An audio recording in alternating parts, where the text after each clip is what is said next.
मैं भावना त्रिपाठी। आप सबका स्वागत है हमारे खास शो में। भागदौड़ भरी जीवन शैली की वजह से आजकल लोग अपने खाने पीने पर ध्यान नहीं देते, एक अच्छी नींद नहीं लेते। इसकी वजह से उन पर बढ़ जाता है तनाव, खराब खान पान, फिजिकल एक्टिविटी का ना होना कई बीमारियों की तरफ ले जाता है, जिनमें से एक है डायबिटीज। डायबिटीज को साइलेंट किलर भी कहा जाता है, क्योंकि इससे शरीर के कई अंग खराब हो सकते हैं। डायबिटीज को रोकने के लिए क्या करें, क्या ना करें, क्या खाएं, क्या ना खाएं, ये सब बताने के लिए हमारे साथ कुछ सीनियर डॉक्टर्स मौजूद हैं। Let's welcome senior consultant diabetologist Ranchi, director and in charge of doctor Chhabra's diabetes centre, HOD and consultant diabetologist in Santevita and health point hospital, Ranchi, Jharkhand. Doctor Amit Kumar, diabetologist and physician, MBBS, AIIMS, New Delhi, XMO medicine, Singapore, consultant diabetologist, Power Grid, Patna, PG diploma diabetes, Cardiff, UK, PG diabetology, Boston, USA। Doctor Sajjad Ehsan, MBBS, MD medicine, MRCP, endocrine and diabetes, UK, SCE, consultant diabetologist and endocrinologist, director diabetes, thyroid and endocrine clinic, Anisabad, Patna, Bihar.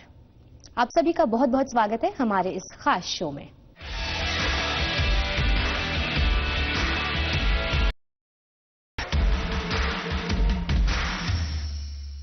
Doctor Ajay, diabetes exactly क्या है?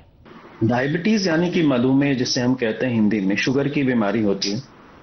मधुमेह में या diabetes में patients के blood में sugar की मात्रा ज्यादा हो जाती है। मुख्यतः दो प्रकार में हम लोग इसको बांटते हैं, टाइप 1, टाइप 2 डायबिटीज। डायबिटीज होने का मुख्य कारण है शरीर में इंसुलिन का काम नहीं करना, इंसुलिन रेजिस्टेंस, जिसकी वजह से टाइप 2 डायबिटीज होता है। इसे हम जीवन शैली की बीमारी मानते हैं, जो कि बड़ों में होता है, बुजुर्गों में होता है, 35 साल के बाद वालों में होता है। टाइप 1 डायबिटीज ये आमतौर पर बच्चों में पाया जाता है। इसमें शरीर में इंसुलिन की कमी हो जाती है और ऐसे बच्चों को रोजाना इंसुलिन लेने की जरूरत पड़ती है। तो मुख्यतः दो प्रकार के डायबिटीज, दो प्रकार का शुगर, जिसमें शुगर की मात्रा ब्लड में ज्यादा है। तीसरा जेस्टेशनल डायबिटीज है, ये हम लोग किसी और मौके पे कभी डिस्कस करेंगे। डॉक्टर, किसी को काम के दौरान कैसे अफेक्ट करती है? देखिए, जब किसी भी आदमी को डायबिटीज हो जाता है तो उसकी जो क्षमता होती है काम करने की, वो कम हो जाती है एक नॉर्मल पर्सन के मुकाबले। तो उनको जैसे काम करने लगते हैं तो पूरा काम कभी कभी समय पे कंप्लीट नहीं कर पाते हैं। एक नॉर्मल आदमी अगर वही काम 6 घंटे में कर लेता है तो जो डायबिटिक पेशेंट है वो 6 घंटे में नहीं कर पाते हैं। उन्हें थोड़ा सा वक्त और लगता है, क्योंकि शरीर थोड़ा सा वीक होता है कंपेयर टू नॉर्मल आदमी की तरह। तो ये काम करना थोड़ा सा डिफिकल्ट हो जाता है। कि जैसे कोई महिलाएं हैं या कोई ड्राइवर है या कोई भी आदमी या कोई प्लेयर है, अगर उसको डायबिटीज है तो उसका शुगर अगर बढ़ा हुआ है, अगर कंट्रोल है तो फिर भी काम टाइम पे खत्म कर सकते हैं। लेकिन अगर थोड़ा सा भी बढ़ जाता है तो फिर उन्हें नींद आना, सुस्ती, ये सब कॉमन लक्षण दिखाई देते हैं, जिसके कारण उन्हें अपने वर्क प्लेस पे काम करने में दिक्कत आ सकती है। डॉक्टर सज्जाद, डायबिटीज से पीड़ित लोगों को वर्क प्लेस पर किन चैलेंजेस का सामना करना पड़ सकता है? देखिए, डायबिटीज के मरीजों में मॉनिटरिंग की बहुत आवश्यकता होती है। उन्हें डिफरेंट टाइमिंग्स पे अपने ब्लड शुगर को ग्लूकोमीटर से मॉनिटर करना पड़ता है। उन्हें डिफरेंट समय पे उनकी दवाएं जो डॉक्टर प्रिस्क्राइब करते हैं वो डिफरेंट समय पे, भोजन से पहले, या कुछ दवाएं ऐसी होती है जो भोजन के अंतराल में, भोजन के बीच में देना पड़ता है। तो ये सब चैलेंजेस है जो वर्क प्लेस पे उन्हें फेस करना पड़ता है। साथ में कई दफा just because of job constraints या जॉब परफेक्शन या फॉर जॉब फिटनेस, वो कई दफा अपने एम्प्लॉयर से वो छुपाते हैं कि डायबिटीज है। तो ये भी एक बड़ा चैलेंज है कि डायबिटीज एक स्टिग्मा की तरह हम लोग लेते हैं कि डायबिटीज के मरीज एक बिल्कुल आम मरीजों की तरह हैं, जो कि उसी तरह दक्ष हैं अपने जीवन शैली में डिफरेंट कामों को करने के लिए। तो डायबिटीज एक स्टिग्मा नहीं है। तो वर्क प्लेस पे उन्हें फ्लेक्सिबिलिटी और अवेयरनेस प्रोवाइड करना पड़ेगा। ये हमारी एक सामाजिक जिम्मेदारी बनती है। डॉक्टर अजय, क्या डायबिटीज से पीड़ित लोग सामान्य कामकाजी जीवन मैनेज कर सकते हैं? एब्सोल्युटली, ये बहुत अच्छा सवाल है और एक बहुत पॉजिटिव मैसेज हम लोगों के इस प्रोग्राम से जाना चाहिए कि अगर कोई भी व्यक्ति शुगर की बीमारी से पीड़ित है, उसको डायबिटीज है, तो वो बिल्कुल नॉर्मल लाइफ जी सकता है, चाहे वो कामकाज के मामले में हो या अन्य मामले में, वो एकदम नॉर्मल, पूरी तरह से नॉर्मल जीवन जी सकता है। नॉर्मल जीवन जीने के लिए कुछ पहलुओं पे ध्यान देने की जरूरत पड़ेगी। अगर पेशेंट को टाइप 2 डायबिटीज है, टाइप 2 डायबिटीज एक लाइफस्टाइल डिसऑर्डर है, जीवन शैली से होने वाली बीमारी। अगर हम अपने जीवन शैली में पॉजिटिव चेंजेस करते हैं, सकारात्मक सुधार करते हैं, तो हम आराम से इस बीमारी से लड़ भी सकते हैं, बहुत हद तक जीत भी सकते हैं और नॉर्मल जीवन जी सकते हैं। इसके लिए आपको सबसे इंपॉर्टेंट, सबसे जरूरी होगा कि जो डॉक्टर के द्वारा प्रिस्क्राइब किया जाता है वो दवा का आप नियमित सेवन करें। आपके डॉक्टर जैसे आपको बताते हैं नियमित अपना शुगर का जांच, वो अपना नियमित रूप से शुगर की जांच करते रहें। हेल्दी लाइफस्टाइल अपनाएं। हेल्दी लाइफस्टाइल में सबसे इंपॉर्टेंट, सबसे प्रमुख होता है डाइट। हमारा जो डाइट है वो पूरी तरह से संतुलित होना चाहिए। उसमें कैलोरी की मात्रा हम लोगों को हमेशा ध्यान में रखनी चाहिए, कितना कैलोरी हम लोग रोज ले सकते हैं, ताकि मोटापा नहीं बढ़े। मोटापा बढ़ता है तो अन्य बीमारियों के साथ साथ डायबिटीज को भी खराब करता है। तो आपका संतुलित लाइफस्टाइल, जहाँ पे संतुलित भोजन होना चाहिए। उसके अलावा एक्सरसाइज जो बहुत जरूरी है। एक्सरसाइज 1 घंटे का वॉक भी हो सकता है, जिम जाकर के भी 1 घंटे का एक्सरसाइज 1.5 घंटे का कर सकते हैं। कोई एक्सटर्नल स्पोर्ट्स में पार्टिसिपेट कर सकते हैं, खेल कूद में जा सकते हैं, जैसे फुटबॉल है, क्रिकेट है, हॉकी है, जहां पे कि 1 से 1.5 घंटे आप मैदान में बिताएंगे और कैलोरी बर्न करेंगे। योगा कर सकते हैं, आजकल योगा का बहुत चलन है हमारे देश में। योगा भी बहुत मदद करता है हमारे डायबिटीज पेशेंट्स को। तो लाइफस्टाइल में अगर आप पॉजिटिव चेंजेस करते हैं तो बहुत आराम से आप इस बीमारी से लड़ सकते हैं और बिल्कुल नॉर्मल जीवन जी सकते हैं। डॉक्टर अमित, डायबिटीज के शुरुआती लक्षण क्या है जिन्हें लोगों को पहचानना चाहिए? बहुत ही इम्पोर्टेंट क्वेश्चन है ये कि शुरुआती लक्षण क्या है। शुरुआती मैं इसको समझाना चाहूंगा कि आजकल जो डायबिटीज मैंने देखा है उसमें शुरुआत में बहुत से लोगों में कोई लक्षण ही नहीं दिखाई देते। रैंडमली कोई आ गया, कैंप में चेक कराया और उसका शुगर देखने को मिलेगा हाई या बढ़ा हुआ नॉर्मल से जो रेंज है। तो आजकल बहुत से लोगों में शुरुआत जब स्टार्ट होता है, जब वो प्री डायबिटीज रहते हैं, तो ये लक्षण सब कुछ बिल्कुल ही दिखाई नहीं देते। तो इसमें जो फिर भी बहुत से लोग का जब शुगर बहुत बढ़ जाता है तब जाकर लक्षण स्टार्ट होता है उन लोगों में। बहुत कुछ लोगों में स्टार्ट में भी लक्षण दिखने शुरू हो जाते हैं, जैसे थकान होना, कोई भी काम करते करते थक जाना पहले से, तो उनको चाहिए कि शुगर का टेस्ट कराएं और देखें। फिर उनका वजन कम होने लगता है। वेट लॉस बहुत ही कॉमन है डायबिटीज पेशेंट्स में, क्योंकि जो हार्मोन्स होते हैं इंसुलिन, उसकी कमी हो जाती है या फिर उसका जो सेंसिटिविटी है, सेंस करने की क्षमता है, वो कम हो जाती है, जिसके कारण वो जो खाते हैं वो उनके शरीर में लग नहीं पाता है। लेमन लैंग्वेज में मैं बता सकता हूँ।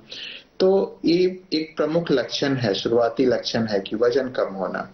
और इसके कारण लोग बहुत खाते भी हैं, क्योंकि जो मसल्स की जरूरत होती है कि भाई उसे चाहिए एनर्जी, कैलोरी चाहिए, उसे कैलोरी मिल नहीं पाती है, तो भूख, पेशेंट्स के शरीर में भूख लगते हैं कि उसे और शरीर सेंस करता है कि शायद मैंने खाना नहीं खाया है और खाने की जरूरत है। फिर भी आदमी और खाता है, उसकी कभी कभी एपेटाइट बढ़ जाती है, वो और ज्यादा खाता है, लेकिन फिर भी शरीर में वो जो खाना है उसके मसल्स में पहुंच नहीं पाता है, तो जो एनर्जी है वो कम हो जाती है। डॉक्टर सज्जाद, डायबिटीज को मैनेज करते वक्त शरीर की कौन से वार्निंग साइंस को समझना इंपॉर्टेंट है? डायबिटीज के कारण होने वाले कॉम्प्लिकेशंस, सपोज अगर आपको डायबिटीज है और ये लॉन्ग स्टैंडिंग डायबिटीज है, लंबे समय से चल रही है, तो आपको शरीर के, डॉक्टर अमित ने बताया कि जैसे आपको ये सर से लेके पैर तक डिफरेंट ऑर्गन्स को कहीं भी अफेक्ट करता है। आंखों में रेटिना का इन्वॉल्व होना, जिसे डायबिटिक रेटिनोपैथी कहते हैं, ये एक बहुत ही डायबिटीज का इम्पॉर्टेंट कॉम्प्लिकेशंस है, जिसके बारे में समय समय पे हमें अपने पेशेंट्स को विस्तार पूर्वक जानकारी देनी होती है, ताकि वो रेगुलर आई टेस्टिंग वो जरूर कराना चाहिए। डायबिटीज के कारण मुख्यतः डिफरेंट प्रकार के इन्फेक्शंस होना बहुत कॉमन है, स्पेशली महिलाओं में जो इन्फेक्शंस बहुत कॉमनली होते हैं। तो अगर महिलाओं में ये बार बार हो रहे हैं तो डायबिटीज का ये एक इम्पॉर्टेंट लक्षण है या डायबिटीज का एक इम्पॉर्टेंट कॉम्प्लिकेशंस भी है। तो किसी भी इन्फेक्शन का होना बार बार, suppose UTI, urinary tract infection, पेशाब के रास्ते का इन्फेक्शन होना, जिसके कारण वो बाद में मुख्तलिफ भयंकर बीमारियों में भी कन्वर्ट कर सकता है। किडनी की बीमारियां होती हैं इसके कारण। डायबिटीज किडनी को इन्वॉल्व करता है, तो समय समय पे यूरिन की जांच कराना, यूरिन में डिफरेंट तरह के प्रोटीन्स की हम लोग जांच को एडवोकेट करते हैं कि नसें प्रभावित होती हैं, नसें डैमेज होती हैं पैरों की। तो शुरू में ये लक्षण झुंझुनी के फॉर्म में या पैरों का सुन्नपन के फॉर्म में ये अपीयर होते हैं। तो इन सब चीजों पे एक चिकित्सक के रूप में और रेदर देन एक तमाम मरीजों को हमें इसकी जानकारी देना हमारा दायित्व है बनता है और हम देते भी हैं। तो डायबिटीज के डिफरेंट कॉम्प्लिकेशंस पे, डायबिटीज के जो मरीज होते हैं हार्ट की बीमारियों के लिए ज्यादा रिस्क पर हैं as to non diabetic patients. Doctor Ajay, diabetes में मेंटल हेल्थ इतना मायने क्यों रखती है? बहुत अच्छा सवाल है। इसका जवाब मैं दो भाग में देना चाहूंगा। टाइप 1 डायबिटीज, टाइप 2 डायबिटीज दो अलग अलग ग्रुप के पेशेंट्स हैं। टाइप 1 डायबिटीज के पेशेंट जब हम लोगों के पास पहली बार आते हैं, कोई 8 साल, 6 साल, 10 साल, 12 साल का बच्चा, और उनको जब हम ये बताते हैं कि अब आपके बच्चे को पूरी उम्र इंसुलिन की आवश्यकता पड़ेगी, उसे इंसुलिन का इंजेक्शन लेना पड़ेगा, 2 से 3 इंजेक्शन या 4 इंजेक्शन की जरूरत पड़ेगी, तो उस परिवार के लिए इस बात को एक्सेप्ट कर पाना शुरुआती दौर में बहुत मुश्किल होता है। ऐसे परिवार को बहुत ज्यादा मानसिक सपोर्ट की जरूरत पड़ती है, मेंटल सपोर्ट की जरूरत पड़ती है। ये बिल्कुल अलग पहलू है और इस पे हम लोगों को बहुत विस्तार से पूरे देश में चर्चा करनी चाहिए कि टाइप 1 डायबिटीज वाले जो पेशेंट हैं उनको किस तरह का हम लोग मेंटल सपोर्ट दे सकते हैं। सेकंड भाग आपका क्वेश्चन का जो था कि डायबिटीज हमारे प्रभावित करता है, तो डायबिटीज हमें यह समझना चाहिए कि सिर्फ एक शरीर की बीमारी नहीं है, ये आपके मन या आपके दिमाग को भी प्रभावित करता है। डायबिटीज पेशेंट्स में तनाव बहुत ज्यादा रहता है, स्ट्रेस बहुत ज्यादा रहता है, उनको हमेशा अपने खान पान का ध्यान रखना पड़ता है, हम अपने एक्सरसाइज रूटीन का ध्यान रखना पड़ता है। उनको हमेशा इस बात की डर सताती है कि जब भी वो भोजन करेंगे उससे पहले उनको दवा खाना जरूरी है, नियमित जांच करना उनको जरूरी है। ये बातें उनके अंदर तनाव पैदा करता है। तनाव की वजह से शरीर में कुछ हार्मोन्स बनते हैं, कॉर्टिसोल हार्मोन बनता है, जिसकी वजह से शुगर ऊपर चला जाता है। सबसे इंपॉर्टेंट ब्रेन फॉग, जो बच्चों में भी देखते हैं और बुजुर्गों में भी देखते हैं। ब्रेन फॉग का मतलब होता है कि अगर आपका शुगर कभी बहुत लो है या कभी बहुत हाई है तो आप कंसंट्रेट नहीं कर पाते हैं अपने काम पे, आपकी याददाश्त थोड़ी सी कमजोर होती है। तो तनाव है, डिप्रेशन है, एंजाइटी है, ब्रेन फॉग है, ये कुछ मेंटल इश्यूज हैं डायबिटीज से रिलेटेड, जिनको हम लोग को एज अ फिजिशियन एड्रेस करना चाहिए। अगर जरूरत पड़ती है तो हमारे जो कलीग्स हैं जो मेंटल हेल्थ में काम करते हैं, वहां पे भी पेशेंट्स को भेज के उनका सपोर्ट लेना चाहिए। डॉक्टर अमित, ऐसे कौन से स्ट्रैटेजीज हैं जिससे वर्क प्लेस पर डायबिटीज इजीली मैनेज हो सकती है? बहुत सारे लोग जो डायबिटीज के हैं उनको मेनली खाने का स्ट्रेटजी फिक्स करना चाहिए, डाइटिशियन का हेल्प लेना चाहिए कि जो घर से खा के जाते हैं और फिर जो ऑफिस से खा के आते हैं उसके बीच में क्या क्या लेना चाहिए। जनरली 8 घंटे का वर्क आवर होता है, तो उसमें घर से लोग नाश्ता करके ही जाते हैं, तो उस बीच में 8 घंटे के बीच में एक मील लेना बहुत जरूरी हो जाता है और जो 4 घंटे में लेना चाहिए। और उसमें जो डाइटिशियन सलाह दे या आप अपने अनुसार 2 रोटी या सब्जी घर से बनवा के ले जा सकते हैं, तो उसको एक खाना बहुत जरूरी है वर्क टाइम के बीच में। तो एक मील का होना चाहिए, नहीं कि काम में फंसे हुए हैं और टाइम 5 घंटे या 6 घंटे के बाद ले रहे हैं, तो फिर आपको प्रॉब्लम हो सकती है। तो एक टाइम पे मील लें, क्या खाना है वो फिक्स करें, डाइटिशियन से कर लें। अगर बीच में कभी कभी लंच टाइम में भी दवाइयाँ दी जाती हैं, तो वो जो दवाइयाँ हैं उसको भी आप टाइम से लें। और लगातार बैठे नहीं रहे हैं वर्क प्लेस पे, थोड़ा सा 1-1 घंटे पे थोड़ा सा चलना फिरना भी रखें। ऐसा सेडेंटरी लाइफ स्टाइल भी डायबिटीज में सही नहीं होता, शुगर को बढ़ाता है। तो वर्क प्लेस पे थोड़ा सी एक्टिविटी करें, थोड़ा खेले कूदें अगर टाइम मिलता है तो, और टाइमली मेडिकेशन और टाइमली फूड, ये दोनों जरूरी है। डॉक्टर सज्जाद, क्या लाइफस्टाइल में चेंजेस डायबिटीज को रोकने या विलंबित करने में मदद करते हैं? बिल्कुल, ये सटीक सवाल है। क्या लाइफस्टाइल में, जीवन शैली में अगर हम परिवर्तन करें या अपने जीवन शैली में स्वस्थ और लाभकारी चीजों को अपनाएं, जैसे डॉक्टर अमित ने कहा पे ऐसा सपोर्ट सिस्टम होना चाहिए जिसमें हम वर्क प्लेस पे ही थोड़ा वॉक कर सकें। तो नियमित रूप से अगर आप वॉक करते हैं, जो कि रिकमेंडेड है, अगर आप प्रतिदिन 30 मिनट भी वॉक करते हैं, आहार को संतुलित रखते हैं, बहुत एक्स्ट्रा कैलोरीज वाली डाइट नहीं लेते हैं, बहुत एक्स्ट्रा सैचुरेटेड फैट्स वाली डाइट नहीं लेते हैं, तो आप अगर आहार को नियंत्रित करते हैं, वजन को कम रखते हैं, नियंत्रित रखते हैं, ओवरवेट ना होते हैं, तो ऐसे सभी जीवन शैलियों को अपनाने से डायबिटीज के आगमन में डिले कर सकते हैं, उसे रोका जा सकता है। या अगर डायबिटीज की जस्ट अभी नई नई शुरुआत हुई है, जस्ट अभी आप डायबिटिक हुए हैं, तो जीवन शैली में अगर आप परिवर्तन करेंगे, कैलोरी रिस्ट्रिक्शन करेंगे, वजन को घटाएंगे और अपने डॉक्टर और चिकित्सक की परामर्श से या डाइटिशियन के परामर्श से आप एक संतुलित आहार लेंगे और 10% मिनिमम जो रिकमेंडेशन है 10% बॉडी वेट भी आप एग्जिस्टिंग बॉडी वेट से घटाते हैं, तो इन सब जीवन शैलियों में परिवर्तन से डायबिटीज को बिल्कुल रोका जा सकता है। और इसके लिए साक्ष्य प्रमाण है, कई तरह के दुनिया में ट्रायल्स हो चुके हैं जो इस बात को प्रमाणित करते हैं। और जितनी भी दुनिया में डायबिटीज से संबंधित गाइडलाइंस हैं, जो भी रिकमेंडिंग बॉडीज की गाइडलाइंस है, वो तमाम सबसे पहले दवाओं को शुरू करने से पहले वो बिल्कुल ये कहती हैं कि जीवन शैली में परिवर्तन होना चाहिए, स्वस्थ और लाभकारी चीजों को अपनाना चाहिए। ये डायबिटीज को रोकने में बिल्कुल मदद करता है। Doctor Ajay, diabetes work absenteeism और उत्पादकता को कैसे प्रभावित करता है? डायबिटीज अगर आप एक स्टडी देखेंगे तो एक आम डायबिटिक पेशेंट साल में कम से कम 2 से 7 दिन उसका वर्क प्रभावित होता है शुगर की बीमारी की वजह से। अब वो शुगर के कारण भी हो सकता है, शुगर की बीमारी के कॉम्प्लिकेशंस के कारण भी हो सकता है। लेकिन जैसे जैसे बीमारी पुरानी होती चले जाती है, 10 साल 15 साल, और बॉडी में कॉम्प्लिकेशंस बढ़ते हैं, तो ये एब्सेंटिज्म बढ़ता चला जाता है, जो उसका काम और उसका काम का प्रोडक्टिविटी प्रभावित होता है। बहुत कारण हो सकते हैं डायबिटीज की वजह से, थकान लगना, कमजोरी लगना, जैसा मैंने बताया था, काम में मन नहीं लगना, और अनेक तरह की प्रॉब्लम्स डायबिटीज मरीज को आते हैं, पांव फूलना, आंख की रोशनी कम होना।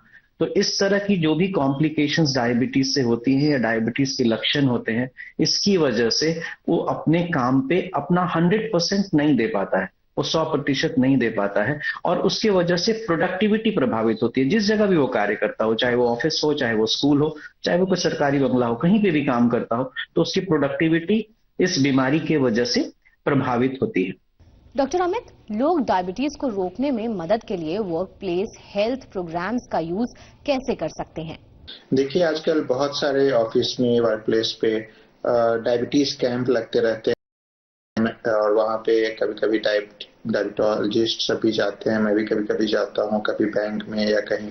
तो एक एजुकेशन प्रोग्राम होता है, बहुत से कंपनी कराती हैं वर्क प्लेस पे, तो उन लोगों को चाहिए कि उस कैंप में जाएं और जो भी डॉक्टर्स आते हैं उनको सुने।